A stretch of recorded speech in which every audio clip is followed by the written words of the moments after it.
தரிசனம் நேயர்களுக்கு அன்பு வணக்கங்கள்.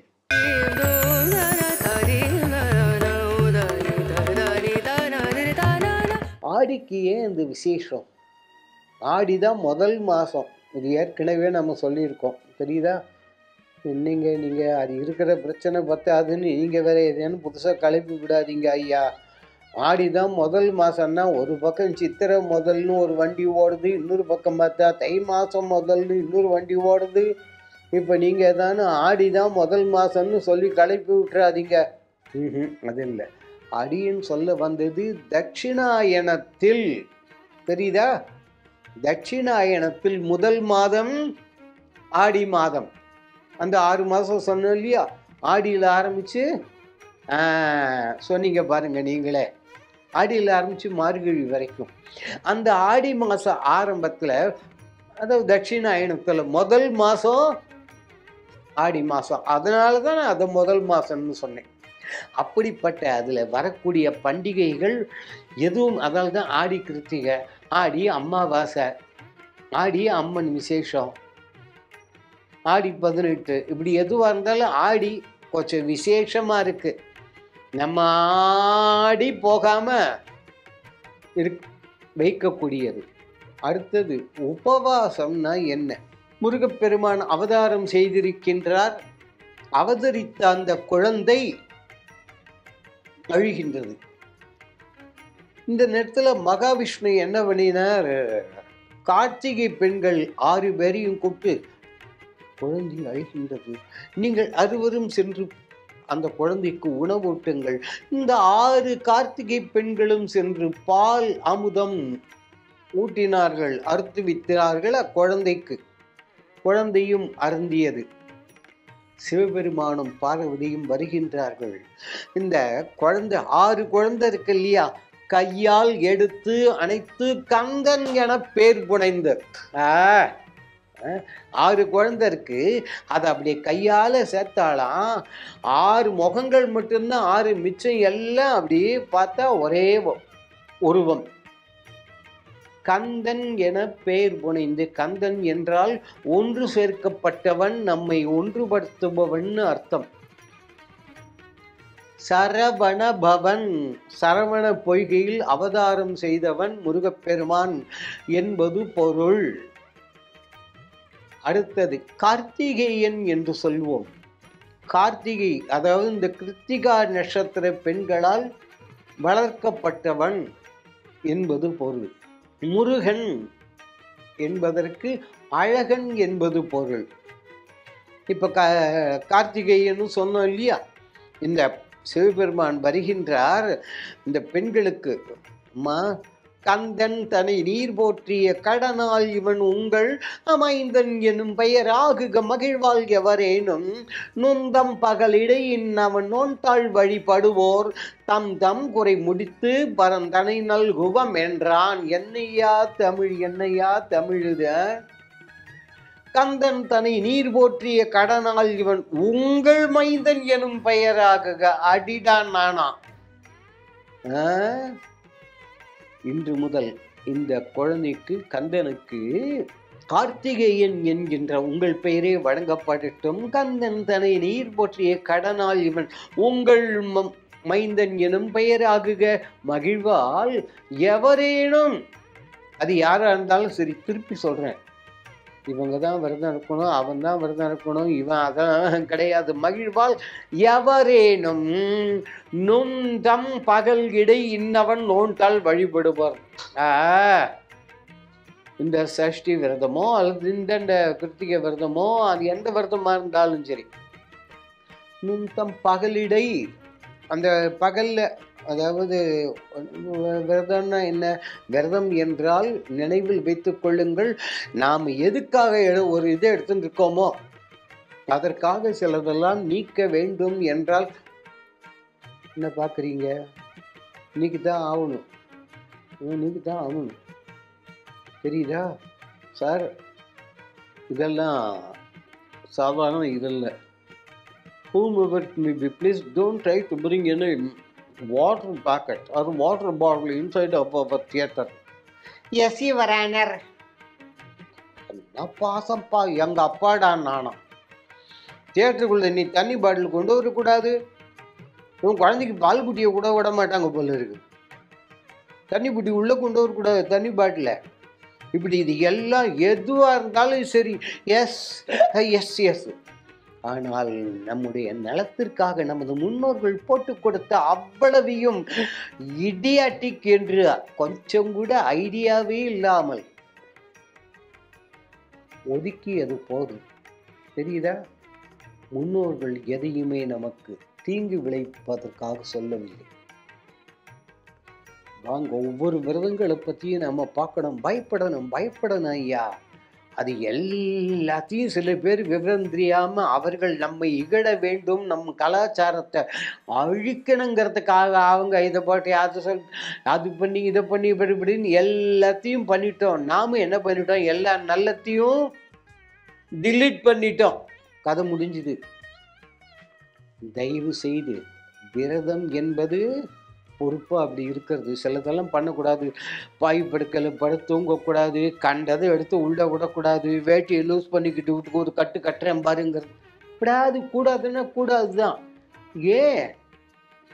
எதிர்வராமல் ஏதேனும் இது உனக்கு கிடைக்காமல் இருக்கலாம். அன்று உண்டாடவருக்கு மாதம் ஒரு நாளாவது இப்படி விரதம் இருந்து நீ பக்குவப்பட்டுட்டீன்னாக்க, எங்கானும் வெளியூருக்கு போகும்பொழுது அல்லது ஏதானும் அந்த தண்ணி வந்து என்ன இடைஞ்சல், நம்ம எதிர்பார்த்த அளவு பழிச்சுன்னு உணவு கைகள் கிடைக்கலையே, அந்த மாதிரி நேரத்தில் நம்மளை நாமே நிலை நிறுத்தி கொள்ள முடியும். ஆகவே யாரோ பிழைக்கிறதுக்காக அவங்க எழுதி வச்சுட்டு போயிட்டாங்கன்னு நம்பாதீர்கள். நம் நல்லதற்காக நல்லதை செயல்படுத்த வேண்டியது இதற்கு மேல் நம்முடைய பொறுப்பு. அடுத்தது உபவாசம். வாங்க, அப்போ இவ்வளவு நேரம் என்ன தாத்தா சொன்னீங்க அப்படின்னா, அது விரதம். இதில் உபவாசம்ங்கிற சொல்லுக்கு இன்னைக்கு நான் உபவாசம், நான் இட்லிலாம் தொடவே மாட்டேன், அப்போ தோசை கொண்டு போய் இல்லை, ஒரு வேளை தான், இதெல்லாம் உபவாசம். சரி இருக்கட்டும், ஒரு பக்கம் இருக்கட்டும்.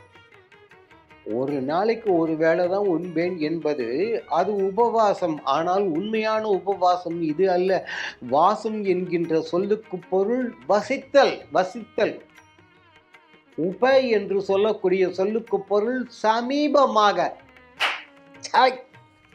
உபவாசம்னா நாம் எந்த தெய்வத்தை நினைத்து வருந்தி கொண்டிருக்கின்றோமோ, என்னை காப்பாத்துப்பா அப்படின்னு விரதம் இருக்கின்றோமோ, இன்னும் இந்த தெய்வம் எனக்கு அருள் செய்யவில்லை என்று வருந்தி கொண்டிருக்கின்றோம் அல்லவா, அந்த சுவாமி கிட்ட உப சமீபமாக, வாசம் வசித்தல். இப்ப கிருத்திகை விரதம் கொண்டாடுறோம். இதுக்கு சிவபெருமானே சொல்லியிருக்கார், நொன் தம் பகல் இடை இன்னவன் நோன் தாழ் வழிபடுவோர். பகலில் இப்படி இருக்கணும், இதை செய்யணும், அப்படி வழிபடிவார். தம் குறை முடித்து அட்ரா சக்க நானும் தம் குறை முடித்துன்னா என்ன குறையா இருந்தாலும் சரி, குறை முடித்து பரந்தனை நல்குவோம் என்றான் அவர்களுக்கு. அந்தந்த கைலாசத்தையே கொடுப்பான்னாரா சுவாமி. இந்த உபவாசங்கிற அந்த காலத்துக்கு உண்மையான அர்த்தத்தை பார்த்தோம் இல்லையா? அதனால இப்படிப்பட்ட நாளில் இந்த ஆடி கிருத்திகையில் என்ன பண்ணணும், முடிஞ்ச வரைக்கும் அந்த சரண கமலாத்தி பாட்டு இல்லாட்டி எதுவாக இருந்தாலும் சரி ஐயா, எதுக்கு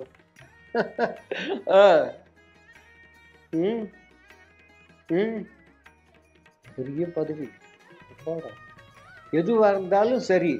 வியாதி வந்து போச்சுன்னா யோ யோ யோ யோ எதுவும் பிரயோஜனப்படல.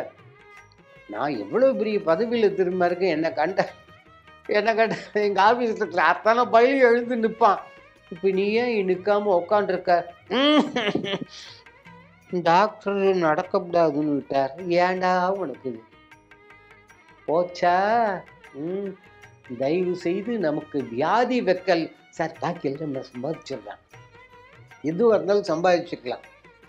இதில் கொஞ்சம் ஜிபேயில் அனுப்பிச்சி வைங்க, சீப்பா போட்டு விடு, எல்லாம் திருப்பி கொடுக்குறேன், போட்டு விடுறா, போட்டு விடு, வாங்கி வச்சுக்கலாம் எதையான்னு சொல்லிட்டு. ஆனால் ஒரு 1/2 கிலோ ஆரோக்கிய மருந்து எனக்கு அனுப்பேன். என்ன கேட்ட? என்ன கேட்ட? இல்லை, ஒன்றும் இல்லை, போயிட்டு முடியுமா? என்னென்ன வியாதி அதை பாட்டாவே சொல்லிடுவோம். நான் சொல்லலை, நம்ம வாரியார் தாத்தா தினந்தோறும் அவர் பண்ணுற பூஜையில் சொல்கிற அருணகிரிநாத சுவாமியினுடைய திருப்புகழ் இந்த அளவு பட்டியல் போட்டு யார் சொல்லி கொடுக்க போகிறாங்க? நமக்கு தமிழில் இருக்கு, யார் சொல்லி கொடுக்க போகிறாங்க சொல்லுங்க. இருமல் ரோகம், இருமல் ரோகம், முயலகன் வாதம், எரி குணநாதி விடமே நீரிழிவு விடாத தலைவலி சோகை, நீரிழிவு விடாத தலைவலி சோகை, எழக்களமாலை இவையோடே பெருவயிரீளை எரிகுலை சூளை, பெருவலி வேறும் உளநோய்கள், பிறவிகள் தோறும் எனை நலியாத நோய்கள், பிறவிகள் தோறும் என்னை நலியாத படை உணத்தாள்கள் அருள்வாயே.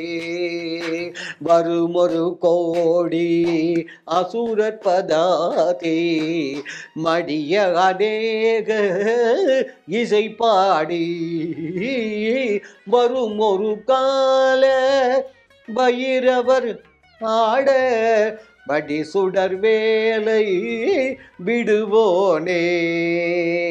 தரு நிழல் மீதில் உரைமுகில் ஊர்தி, தரு திருமாரின் மணவாளா, சலமிடை பூவில் நடுவினில் வீறு, சலமிடை பூவில் நடுவினில் வீறு, தனிமலை மேவு பெருமாளே. நோய்கள் பிறவிகள் தோறும் என்னை நலியாத படிமுனத்தாள்கள் அருள்வாயே என்று பிரார்த்தித்துக் கொள்ளுங்கள். சத்தியமா அவன் நமக்கு ஆரோக்கியத்தை கொடுப்பான். இவ்வளவு நேரம் இதை கண்ட உங்க அத்தனை பேருக்கும் அந்த ஆறுமுக வள்ளல் ஆரோக்கியத்தை கொடுக்க வேண்டும் என்று நான் மனசார பிரார்த்தித்துக் கொள்கின்றேன். அம்மா, முருகப்பெருமானுக்கு ஏன் கார்த்திகை என்ன பேரு? கிருத்திகை விரதம், ஆடி கிருத்திகை என்ன, அதனுடைய அடிப்படை உண்மை என்ன, பலாபலன்கள் என்ன அப்படின்னு ஒரு சாதாரண 2 வேடர்கள், அந்த 2 வேடர்களும் இந்த கிருத்திகை விரதம் இருந்து பிற்பாடு அவர்கள் 2 பேர்களும் அந்திமான் சந்திமான் என்று சொல்லக்கூடிய, இதெல்லாம் முதல் 7 வள்ளல், இடை 7 வள்ளல், கடை 7 வள்ளல்னு சொல்றோம் இல்லையா? அதுல வரக்கூடிய அந்த வரலாறு இலங்கையிலிருந்து வெளிப்பட்ட ஒரு நூல் அற்புதமான இந்த தகவல்களை கொட்டி கொடுக்கின்றது. அந்த 2 வேடர்களும் பிற்பாடு இந்த கிருத்திகை விரதத்தை அனுசரித்து இப்படிப்பட்ட உயர்ந்த நிலை அடைந்தார்கள் அப்படின்னு. நாரத பகவான் இந்த கிருத்திகை விரதம் இருந்துதான் அப்படிப்பட்ட உயர்ந்த நன்னிலை அடைந்தார் என்பதும் அங்கே இருக்கின்றது. ஆகவே நாம்